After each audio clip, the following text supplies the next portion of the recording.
আসসালামু আলাইকুম। মিমিস কুকিংয়ে সবাইকে স্বাগতম নতুন একটি রেসিপি দেখার জন্য। আজকে তৈরি করে দেখাবো ঝটপট মজাদার ঝরঝরে ইলিশ মাছের খিচুড়ি। আশা করছি আমার আজকের রেসিপিটা আপনাদের খুবই ভালো লাগবে এবং সহজ লাগবে। রেসিপি ভালো লাগলে চ্যানেল সাবস্ক্রাইব করে পাশে থাকা বেল বাটনটি অন করে দিবেন আমার পরবর্তী ভিডিওর নোটিফিকেশন সবার আগে পেতে। শীতের সকালে এরকম গরম গরম ইলিশ মাছের খিচুড়ি খেতে কিন্তু সবারই খুবই পছন্দ, আর তা যদি হয় ঝরঝরা একদম গরম গরম, খেতে তো দারুণ লাগে। তাহলে চলুন কিভাবে তৈরি করতে হয় দেখে নেওয়া যাক। খিচুড়ি রান্না করার জন্য প্রথমে আমি ইলিশ মাছটা রেডি করে নেব। এর জন্য আমি এখানে 5 পিস ইলিশ মাছ নিয়েছি। ইলিশ মাছগুলোকে একটু ম্যারিনেশন করে নেব। এর জন্য কিছুটা লবণ, 1 চা চামচ পরিমাণ হলুদের গুঁড়া, 1/2 চা চামচ পরিমাণ লাল মরিচের গুঁড়ো দিয়ে একটু মাখিয়ে নিচ্ছি মাছের গায়ে মশলাগুলো। তো আমি ইলিশ মাছগুলোকে হালকা করে একটু ভেজে নিব। এটা অপশনাল, আপনারা চাইলে কাঁচাও কিন্তু মাছটাকে রান্না করতে পারেন, তবে আমি হালকা করে ভেজে নিলে টেস্টটা আমার মনে হয় একটু বেশি ভালো আসে।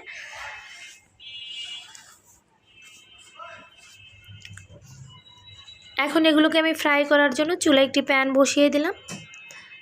প্যানটা যখন গরম হবে এই পর্যায়ে আমি দিয়ে দিচ্ছি সরিষার তেল। তেলের মধ্যে আমি মাছগুলোকে ছেড়ে দিচ্ছি।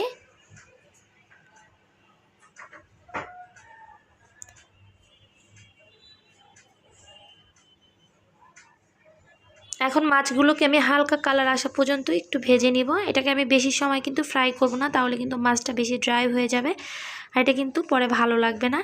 তো অবশ্যই আমি হালকা করে একটু ভেজে নেব। এপিস ওপিস জাস্ট একটা কালার চলে আসলে আমি এগুলোকে তুলে নিচ্ছি, দেখতে পাচ্ছেন।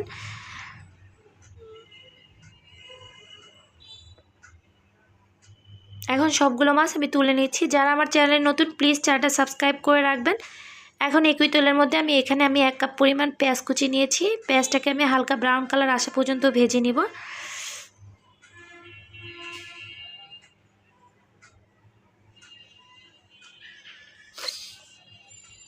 তো 5 মিনিট পর্যন্ত আমি পেঁয়াজটাকে ভেজে নিচ্ছি।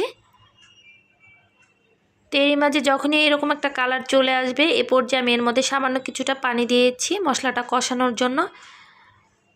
এখন আবার একটু স্প্যাচুলা দিয়ে সব কিছু মিশিয়ে নিচ্ছি পানির সঙ্গে মশলাগুলোকে। এখন এর সঙ্গে অ্যাড করে দিব 2 টেবিল চামচ পরিমাণ পেঁয়াজ বাটা। অ্যাড করে দিব 1 টেবিল চামচ পরিমাণ রসুন বাটা। অ্যাড করে দিব 1 চা চামচ পরিমাণ আদা বাটা।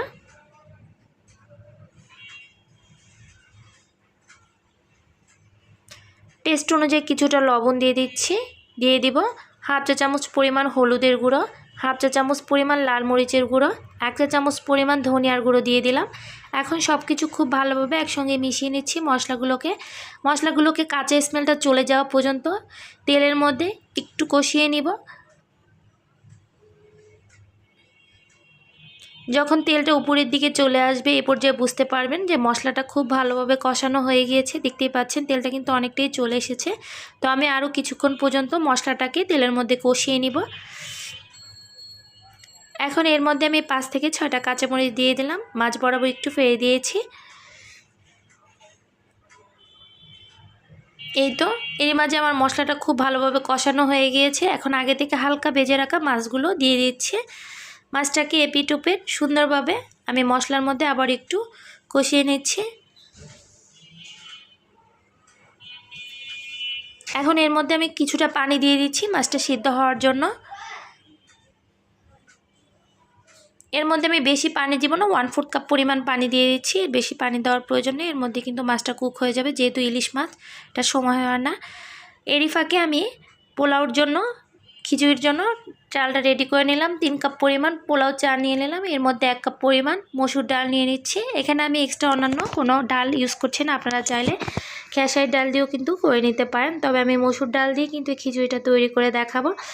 এখন ডাল এবং চালটাকে খুব ভালোভাবে মথে আমি এটাকে প্রায় 5 থেকে 6 বার পানিটাকে পাল্টিয়ে ধুয়ে নিব।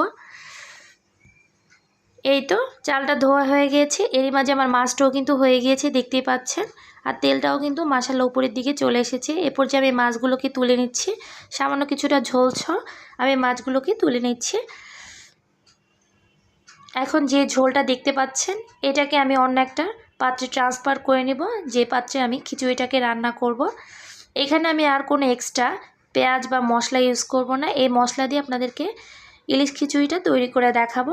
এখন আগে থেকে পানি ঝরানো স্ট্রেনারের উপর চাল এবং ডালটাকে দিয়ে দিলাম। এখন এখানে আমি শুধু টেস্ট অনুযায়ী কিছুটা লবণ দিয়ে দিব, এছাড়া আর কোনো মশলা আমি এখানে অ্যাড করব না।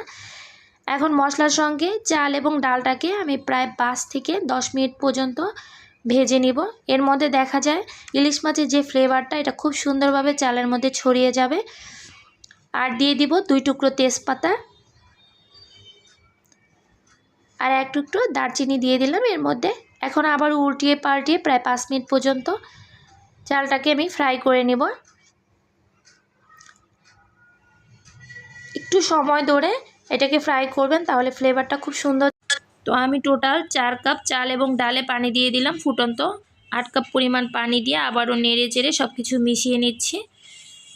আর টেস্ট অনুযায়ী কিছুটা লবণ দিয়ে দিলাম। এখন ঢাকনা দিয়ে ঢেকে আমি রান্না করে নেব 10 মিনিটের জন্য। 10 মিনিট পর যখন পানিটা টেনে যাবে এই পর্যায়ে আমি এটাকে ঢাকনাটাকে উল্টিয়ে আবার একটু নেড়ে চেড়ে নিব। তো দেখতে পাচ্ছেন পানিটা কিন্তু ফুল টেনে যায়নি, এখনও গায়ে গায়ে লেগে আছে পানিটা। তো এটাকে আবারও নেড়ে চেড়ে আবারও 10 মিনিট পর্যন্ত দমে রেখে আমি খিচুড়িটাকে রান্না করে নিব। এখন এর উপর আমি প্রায় 3 থেকে 4টা কাঁচামরিচ দিয়ে দিব মাছ বরাবর একটু ফেলে। এতে দেখা যায় কাঁচামরিচের ফ্লেভারটা খুব সুন্দরভাবে খিচুড়ির মধ্যে ছড়িয়ে যাবে। ফিরে আসবো আবারও 10 মিনিট পর। 10 মিনিট পর আপনাদেরকে দেখাচ্ছি খিচুড়িটা মাশাআল্লাহ কতটা ঝরঝরে এবং পারফেক্ট হয়েছে, দেখতেই পাচ্ছেন। একদম আমার খিচুড়িটা কিন্তু হয়ে গিয়েছে। আবারও সব কিছু উল্টিয়ে পাল্টিয়ে এখন আমি এর মাঝ বরাবর একটু ফাঁকা করে নিচ্ছি।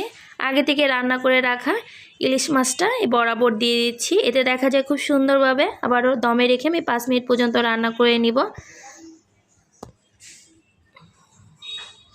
পোলাওগুলোকে পাশ থেকে আমি খিচুড়িগুলোকে তুলে মাছের উপরে দিয়ে দিচ্ছি।